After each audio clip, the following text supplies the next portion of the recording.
PokerStatic.com. We bring you the interviews you want to hear. Now with your hosts, Bret Oliverio and Eric Bickel, the Poker Static Hot Seat.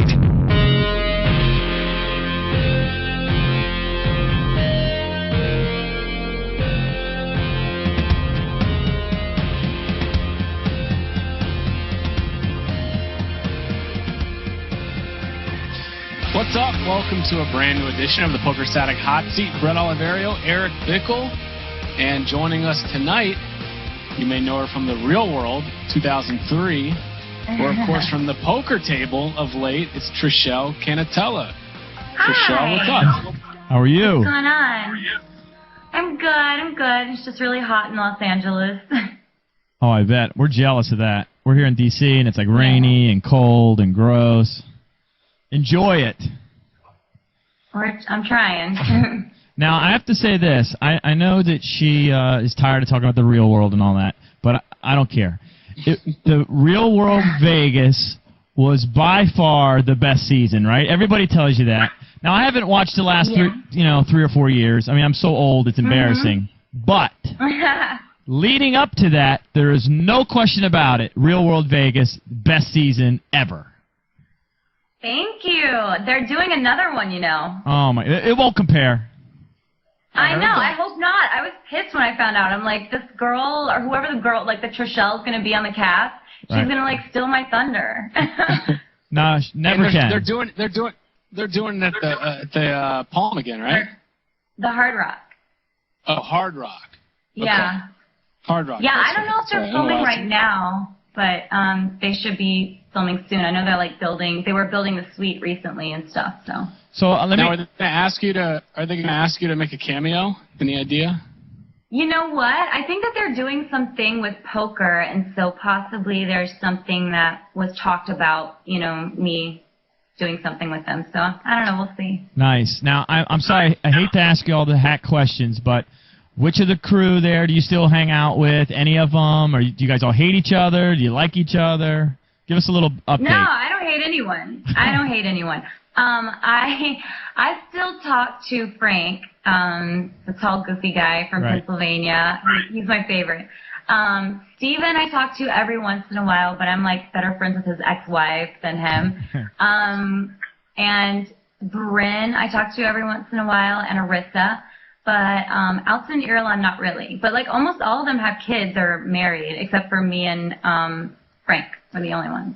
So everybody's cool. Nobody's in jail. Everybody's fine. I don't think so. I don't know. Irulan has a baby. Bryn has like 4 kids. Arissa's been divorced and married and divorced again. And then so Alton's engaged, and Steven's been divorced twice and has a kid. So Wow. All right, everybody. A lot has happened. A lot has happened. And then, okay, so you were like the breakout star from that year, right? And then what happened next? I know you were on The Surreal Life. I mean, I looked at your bio today, and it was actually kind of stunning. I mean, you got a lot of things that you've done here in the last 5 or 6 years. What was immediately after The Real World? The Real World, after that, I think I did like a challenge or something, or 2. I did 2 challenges, actually. I'd say 1.5, because 1 I voted myself off because I was not having a good time.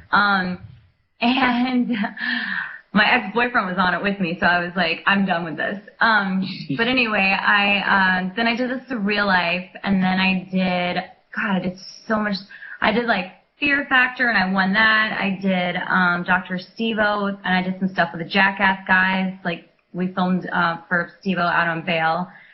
And then I did so many shows. I hosted a little bit. I did a lot of, like, MTV Spring Break stuff, Punked, just all kinds of stuff.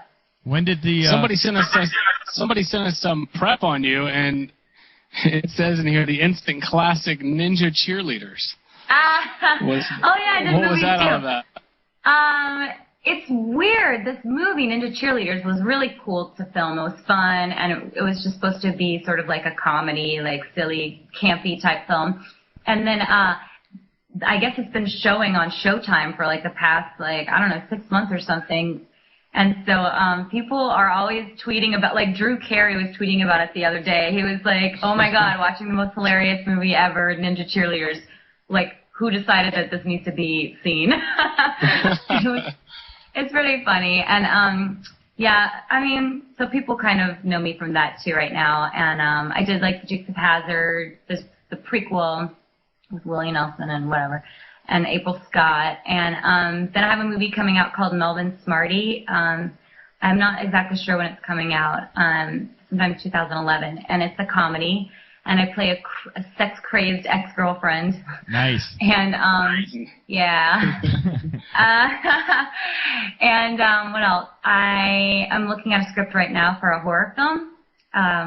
It's a good script, actually. It's really scary. And I'm looking at another script for a female lead for a comedy. So I'm just starting to get back into the whole, I moved to Vegas for the Summer for World Series, and I kind of told my agent not to send me out anymore, so now maybe more acting in movies. Nice. So how does that work? Does the script come into your agent, and then he or she contacts you, and then you read it, and then you have to audition for it? What's the process there? It's different. Like sometimes, my agent will get stuff, and they'll be like, does this interest you? Do you want to go on this audition? And sometimes it's like, want to have a meeting with the people that, the producer or whatever. And then the two scripts that I'm looking at now, it's just someone that I worked with in the past on another film. He brought these two scripts to me. So it's all who a lot of it. Tell us who are some of the cool people that you've met through the years? Like, who really jumps out at you? I don't know, like Brad Pitt or something, or what? I mean, I don't know. No, Leonardo DiCaprio is a huge fan of The Real World. Right. Nice. And he was like a fan, asking me he knew everyone's names. He was like, I'm addicted to it. Like, it's so great. Like, tell me about the challenges. Like, he was just pretty, like, it was funny. Yeah, that's wild. Where did you run into him? In the middle of the street, literally, on Sunset Boulevard. I was walking, it was Hugh Hefner's birthday, and I was walking across Sunset Boulevard to go to this bar for his birthday, and I just, went to, his birthday dinner or something. And then Leo was walking past, and he had, a baseball cap on, and he, grabbed my arm and was like, hey, you're the girl from The Real World. I was like, you're Leonardo DiCaprio. It was kind of funny. Yeah, so literally just ran. Did you know it right away when this dude grabbed your arm? Were you like, hey, who's this guy? No, my friend was like, God, Trishelle, stop talking to people in the middle of the street. And then I'm like, shut up. That's funny. That's great. We got to jump into the Playboy stuff. What year did all that happen? What was that experience like for you? Was it something at the end of the day you're really happy about, or? Yeah, I think that was 2003 or 4. I don't remember. Maybe it was 2004. But yes, originally they wanted to do a spread in the magazine, and then it ended up being I forgot what celebrity, or I don't remember who else got the cover that month. But I had a little thing in the magazine, and then there was this Playboy Girls of Reality DVD kind of thing. But it was fun. I liked it. At first, I didn't really want to do it at all, but it was very professional, and it didn't feel like a skeezy person taking nude pictures. It was just a job in a magazine and pretty reputable. And yeah, the only thing that upsets me is I don't know. I didn't love the pictures, and I was brunette, and I kind of want to do it again now that I'm blonde. You should. Why not? Yeah, we'll see. Yeah. Now, after Playboy, I guess other magazines and maybe movies, they see that you've been nude in a magazine. Did you have any other, naked opportunities? I don't even know how else to put it, in movies or in other magazines? Or, you had to have been approached by a few different companies, I imagine. The only magazine, really, that it's acceptable to me personally to pose nude for is Playboy, But, I did Stuff Magazine twice. I did it once before the Playboy shoot, and then once after. That was it was for another television show that I did, a travel show called VIP Passport. So we did a whole spread in Stuff Magazine, and then I was in Maxim once. And what else? I did a spread for Elle Girl magazine too. It's like a fashion editorial thing. So yeah, it was pretty cool. But Playboy's really the only one that you really want to go nude in, not anything. Right. Well, That makes sense. When you do like Maxim and Stuff Magazine and those things, I mean, you obviously sell a lot of magazines for them. Do they pay you for those shoots, or is it just like the privilege of being in the magazine? No, they don't typically pay because it's sort of like whatever you're trying to promote at the time. That's like a good publicity, so you do it for free, really. Like interviews and magazines, it's all like, you know, to try to get word out there for whatever project you're working on. So. Right. Oh, it kind of sucks, though. But it helps your profile big time. Yeah, Playboy pays though. Right. Nice. Right. Now this all has to come to sort of a shock to you. I mean, you grew up in a small town in Louisiana. Yeah. And all of a sudden, boom, you hit your 20s, and you're in Vegas, you're on TV, then you're out in LA, you're in Playboy, you're doing movies, TV shows. I mean, it's kind of wild, right? It was it was definitely a shock. And the worst part is that I left I was cast for the show my last semester in college, and I had 3 classes left till graduation, and I just left. And so my daddy was like really disappointed because he wanted me to graduate, and finally I went back 2 years ago and I finished school. So nice. But it was kind of like it sort of threw my world upside down a little, and after living in Vegas, I knew that I couldn't move back to the South and really be happy, so I moved to Los Angeles with the other weirdos. And so but I really found my place here. I love it. I have great friends, and yeah, I met some really good people.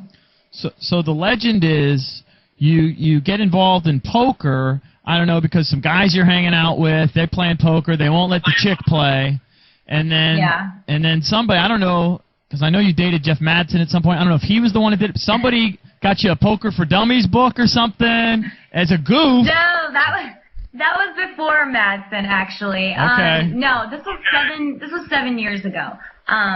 That I had this group of guy friends that would play, and they, as a joke, got me Poker for Dummies. I taught myself how to play, and then I was like, listen, I don't want to just cook for you guys anymore and serve drinks. Like, I want to, like, play. And so they let me play, and I ended up, I think, getting second the first time. And then I just started cleaning house, and the guys were like, man, it sucks. Like, you know, why do we have to let her in our game? And so, and then after that, you know, I met Jeff, and he helped me a little bit too, and so, yeah. And then you played, what year did you do the Celebrity Poker Show? Was that like 2005, 2006? Oh, the Celebrity Poker Showdown? Right. Yeah, I think that was 06, yeah. Because... I'm still mad about that, I swear to God. Why is I'm still pissed. Because I didn't win, and, you know, I went out on Full House. I had kings and tens, and he had kings and aces, and so it sucked. But yeah, I was also mad because one of the guys on there before the show, he was like, okay, like, I'm not gonna bluff you. You don't bluff me. Let's play nice. We're not gonna really get in hands together. I'm like, okay. And then I'm in a huge hand. And he completely bluffed me, and then told me about it later, and I was pissed. And so, anyway. Who was that? Almost ruined a friendship. Who was Johnny that? Fairplay. Oh, John. Johnny Fairplay. He was on Survivor. Biggest liar ever. I should have known. He lied about the grandmother, right? Yes. Oh. Well, he's actually... So Go ahead, Bret. Go ahead, Eric. Well, I was just going to say, we had Johnny on our radio show, and he's kind of local, and he listens to our show when he's in town. He's actually a great guy. Like, I really enjoyed meeting him and having him on. But he's hilarious. Yes, but his on-air persona is insane. Oh, yeah, and he's a big storyteller, too. Right. But on TV, he's crazy. Like, if you are... You know, friendship's off whenever you're on camera with him. Like, he doesn't care about people's feelings or anything. So, but he is a good guy. Right. Yeah. And did poker come naturally to you? I mean, are you like a competitive person? Well, I always liked games, you know, like card games and whatever, just any type of game I like. And I'm very competitive, extremely competitive. I hate losing. And so, yeah, I mean, it was really fun, and so whenever I figured that this is something that I could be, you know, decent at, and it's something that you can constantly work on, so you don't just get bored, you don't just hit a plateau and you're like, oh, that's it. It really took, and I took an interest in it. So, you know, what's funny is a lot of people goof on that Celebrity Poker Showdown show, right? But it seemed to kind of create like sort of a whole I mean, I know it existed before, but a whole sort of new circuit of celebrities and poker tournaments, and it really kind of launched, I feel like, a lot of people and really helped, like, I don't know, bring more celebrities into the poker world. Is that kind of how you blossomed from that show? Poker-wise? Well, yeah, after that show, I mean, I went from playing like dollar tournaments on Paradise Poker to like, getting invites to like these charity tournaments and everything in Los Angeles. So obviously it helped, being on that Celebrity Poker Showdown, because people didn't really know that I played, Right. And right. So online it's anonymous pretty much. Like nobody knew who I was, my name on Paradise or Party Poker, wherever I played. And and then I started to get sort of in the charity tournament circuit, and then now I have a deal and I'm very happy. Yeah, it's great. Who was? Yeah, I wanted to. Go ahead, Bret. I wanted to ask you about that. Actually, we'll get into that later. I wanted to ask you. First thing I want to ask you was about some of the celebrities that you've played with in Hollywood. I mean, you hear all about these Hollywood home games. I mean, I know Ben Affleck plays, Leonardo DiCaprio plays, I've heard. Who are some celebrities that you've played with in like sort of private home games? Well, Mark Wahlberg, I was going to his game for a bit, and then I mean, I don't know. I don't really play a lot of home games, really. But just at Commerce and at these charity tournaments, there's just a lot of fun people. Like my favorite show is Dexter, and so the guy who actually was bubbled the final table for the WPT event was he's Agent Batista on Dexter, and he's like my favorite. So David Zayas, I think his name is. But anyway, so he's really, really cool, a nice guy. I don't know, a lot of like random people, like snowboarders, like like BMX guys, and just the most random people ever you wouldn't think that would play. And Wahlberg's a good dude, right? We've had him on a couple times on the radio show. Oh, cool! Really? Yeah, but he always comes off as like a really down to earth kind of normal dude. I'm usually surprised by that. To be honest with you. Yeah, I mean, he seems cool. Oh, you don't necessarily love him. No. I don't really, you're playing at the poker table. I didn't really have a full-on conversation, so. Right. But yeah, he seemed all right. Who were some of the poker pros that kind of took you under your wing? I know at some point I'm under the impression Madsen did, but who were some of the other guys? Yeah. I learned a little bit from Jeff. Yeah, I did, because I used to sit there and just watch him play all the time, like online, and ask him questions and whatever. And the boys that I'm friends with now that help me a lot, Ruthless, AMAC is sick. He helps me. I retain a lot of information just by like being around everyone and sort of just like listening to them talk. And so I just learn a lot from everyone, actually. I've asked Ferguson stuff several times. My friend Jason, he's Jaspud UF Online. He's pretty good at tournaments, and so he's helped me a little bit too. So yeah, and I'm Phil Galfon, obviously. Right. If I have a question, I can just ask one of them, What's his name? What's his name? He's going to be bitter. Mikey sent us some stuff, and Mikey said, I just called him what's his name.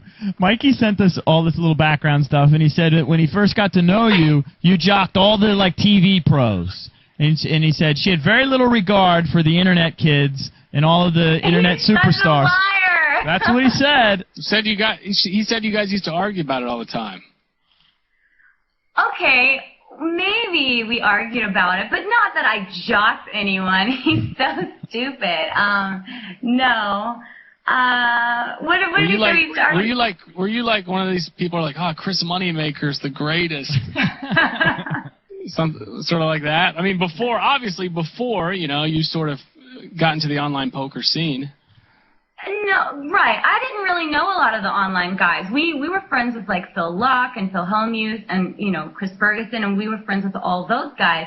And then that summer I had for the World Series I met Phil Galfon and Mikey and all those boys, and I was like, oh, they're so cute, I love them. And so and then I was like, okay, I get it. I just kind of, not that I was just hanging out with different people. Right. How did the connection actually with Absolute begin? Like, how did you make that connection and all of that? Because it seems like a great deal. 1 second. That reminds me. Yeah, go ahead. Yeah. Uh-oh, she's going to go get her... I hope she's putting on like an Absolute bra and panties. I love it. What are the chances? Unlikely. I forgot my patch. Oh, she's just putting her patch on. Yeah? We were Nice. Yeah. Brett was hoping you were going to have like, Absolute lingerie or something. Sorry. They should do that. Right. You know, I'm going to have to check into that. Some poker lingerie. Right. For strip poker games. Exactly. So how did the relationship develop? Did they approach you at a tournament or something? And then, obviously, people have asked you, with Absolute and UB being involved in some of these scandals, is that something that made you pause, or do you just go ahead? You feel comfortable with the people that you know there? I don't know. Yes, I do. And as far as the scandals go, I don't even really comment on that. But yeah, I knew Annie and a couple of the people at UB, and I knew that Absolute sort of wanted to change their brand a little bit and get some new faces in there and everything. And so I had actually, my friend is a poker agent, and so she works with a lot of those people, and suggested that they kind of see where it goes for a little bit and see if I could do something with them and what would work out. And so after I signed, I felt like it was probably like a little trial basis thing. After I signed, like a month later, I made the WPT final table on TV, and I got to wear Absolute, and I final tabled like a bunch of charity tournaments, and I'm like, maybe I should just start playing real tournaments and see how I do. And so, yeah, I did all right. And so now I'm still working with them, and hopefully going to start playing some more tournaments here in LA and Vegas, and yeah. You mentioned Annie Duke. What is she like? I mean, a lot has been made of, of course she has beef with Daniel Negreanu, and then she's was on Celebrity Apprentice. Most of us obviously don't know her as a person. What is she like on a personal level? I love her. I think she's brilliant, and I'm not just saying that because of the whole connection with whatever. I thought when I first met her that she's extremely intelligent and funny and very competitive, very competitive. But I really like her a lot. I think she's a great person. Mm-hmm. And she does a lot. She does a lot for other people. She's a good person. She does a lot with charities and, with children. And I don't know. I like her. She's a good mom, too. Right. Who are some of the other, I don't know, people sort of like associated with UB that you've kind of, I don't know, befriended or who've helped you out? I love Phil Hellmuth. Right. I think he's hilarious. So yeah, him. He's really cool. People from UB. What's he like at the club? What's Phil Hellmuth like at the club? I mean, I've seen him out one time, and he's first off, he's dressed like Phil Hellmuth on TV. Yes, he's dancing, he's acting goofy. I mean, what's he like when he's out partying? Oh, I was just with all them in London, and we got tables like every single night. It was crazy. I haven't partied that much in a really long time. But, yeah, I mean, he just wants to see everyone have a good time. He was pretty low-key, like a couple of nights. He got like a little, dancing and stuff. But for the most part, pretty low-key, and just wanted everyone to just have a good time. Everyone to drink champagne and, Right. Who picks up the tab on those nights? Phil always pick it up? No, not always. Ferguson was with us one night, and actually one night, like almost every night, and so he did a lot of picking up the tab too. It depends. We got like I don't know if you'd say kicked out because they locked us in the club one night in London. Oh my God, it was so weird. We had like a dispute about the bill. And Ferguson was, everyone was there. Everyone was kind of involved. And I don't remember the argument exactly, but they locked us in the nightclub. It was very strange.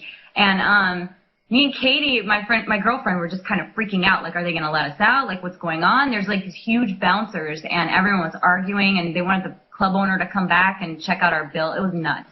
I'm sure the bill was really expensive. Had a lot of zeros. And so, But then after, we, like, walk out on the street, and Mattisal is, like, acting crazy. He's, like, wasted. And he takes a whole wad of money, like, huge, huge wad, just throws it up in the air. He's like, I don't care, like, in the street. It was just weird. It was a very strange night. Insane. Now, you're a hot chick, so when you go out, you probably never have to pay. But it's kind of, I know Bret and I know, because we're just guys. If we ever go out with some of the poker guys, we're like, oh, my God, we could get stuck with, like, a $10,000 bill or something. You know what I mean? You got to be careful. You know, these guys are crazy. And in restaurants, these guys it's like something about poker players. They, like, order everything on the menu just because they want every single thing in the restaurant. It's the weirdest thing. Every time I'm at dinner with them, they order so much food. Yeah, I don't know. I guess that's bad for you guys. You could always, you know, play credit card roulette and just you run really well with that. Right, exactly. Now, obviously, you've been out at clubs and stuff with some of the poker guys. You've done appearances and, you know, that's when you've spent a lot of time in Vegas. What's the most expensive tab that you've seen? I mean, you mentioned your bill the other night was a bunch of zeros in it. Oh. That I've seen, that I've been a part of? Like the waitress hands you a check. What's the most expensive one you've seen? That I've paid for or just seen? Just that you've seen. Oh. Paid for or not. I'm trying to think. I mean, for one night, I want to say it was like, there was like a $20,000 check at Excess one night. Wow. Did Durr pick that one up? I imagine that's him. Oh! Actually, I think he did. Yeah, of course. Yeah. He's Shocker. a very generous guy. Yeah, what's Tom like? We met you briefly. It was like I think it was this summer. Tom had a party. Was it a July 4th party? I think it was. Yeah, it was 4th of July. And I guess he's sort of legendary for these parties that he throws. We didn't get a chance to really sit down and talk to him. What's he like, you know, personally? Once you get to know him. He's so nice and he's so cute. Yeah, I just think he's a really nice guy. He's pretty funny. He's not socially awkward like I thought he would be. He's good. Right. Have you gotten any poker advice from him, or no? You don't even go there. No, we've never talked poker. Right. Durr is like, I mean, completely different level.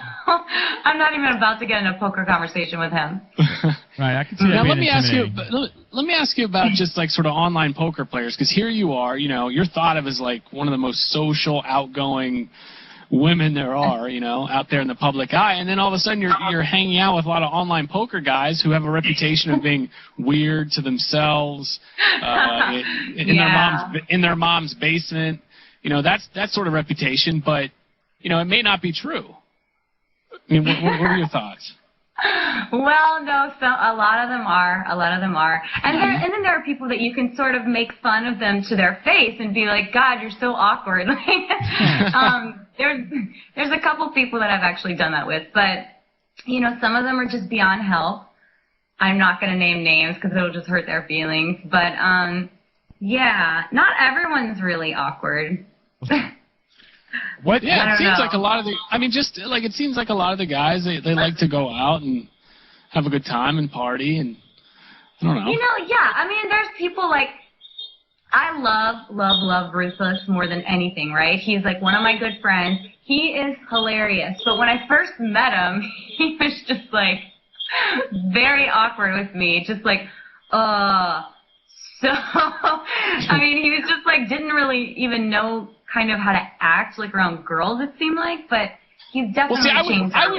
I would say that, like, just from a dude's perspective, I think you're kind of an intimidating girl, especially if a guy, but if a guy doesn't know you, you know, from everything we've heard, you're an awesome chick, but like, if a guy doesn't know you, like, oh, you know, I've seen this girl on TV. Yeah, you know, that's kind of how he was. Really? Yeah, he was kind of weird. I met him in Aruba, actually. You know, we were all down there playing poker, and he was weird. And then it took him like a couple days, and now he's like one of my closest guy friends out here. But he was pretty funny. He still says stuff that I'm just like, who raised you? Like, I don't understand. He does like weird stuff all the time. He just, you know, he's very open, and so he'll just like say something and not think about like what other people think about it, like consequences or hurting someone's feelings or anyway. Yeah, but it probably makes you laugh, I imagine. He always makes me laugh. Yeah.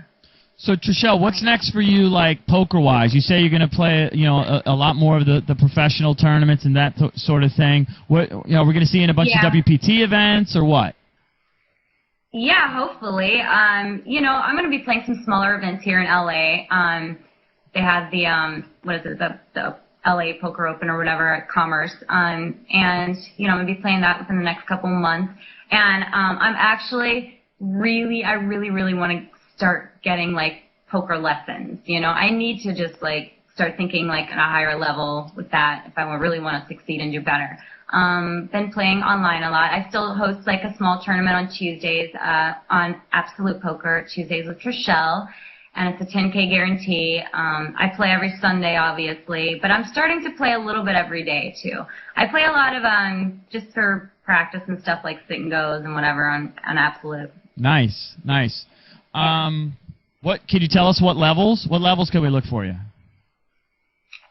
Smaller buy-ins? Small. I play anything between 65 and 300 something. Oh, nice. Yeah. So you play a full schedule of tournaments on Sunday? Not really. I mean, I'll play probably 5 or something or 6. Okay. I don't play that's a lot. grind. Yeah, it's still. That's still a lot, but I like my Sundays. Right. Now, I guarantee you probably 99.9% of the people checking out this interview are going to be dudes. So they probably want to know, do you have a boyfriend? Are you single? No, what's I do your not status? have a boyfriend. I'm very single and very happy about that. Oh, really? I don't want a boyfriend. I'm having a good time. I mean, we were traveling. We were in London and Paris, and I'm going to Mexico in a couple weeks. And I mean, I like being single. Have You you? were just in Alaska. I saw some video from there. I was in Alaska, and then I drove cross country with one of my poker friends. He moved to LA, and so it took us 6 days. I'm surprised we didn't kill each other, but it was good. I was just going to say, it seems like you're able to travel the world and do all these almost more amazing things through poker than from sort of your other stuff, right? Or no?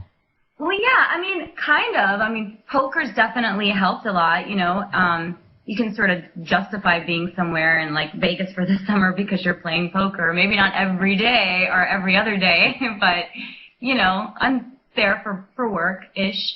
And I've filmed a couple travel shows, though, and that's taken me a lot of places. And with the Jackass guys, I've been to Europe and traveled with them and Mexico and whatever. So Did they get you in any wacky stunts or no? They dubbed me as their designated ball kicker. Right. And what I would do is basically get on stage whenever, Ryan Dunn and Steve-O were doing their stuff.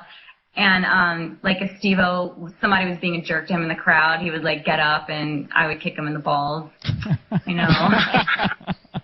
Sounds like fun. Yeah, it was just random.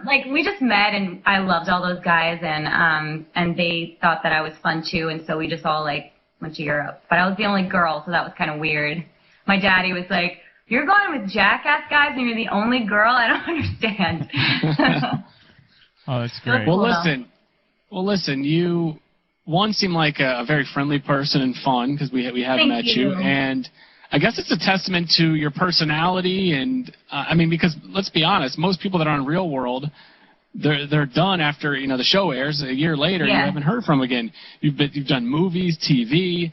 You're affiliated with an online poker site now, so it just seems like you're still out there killing it. So congratulations on everything. Thank you. You guys are sweet.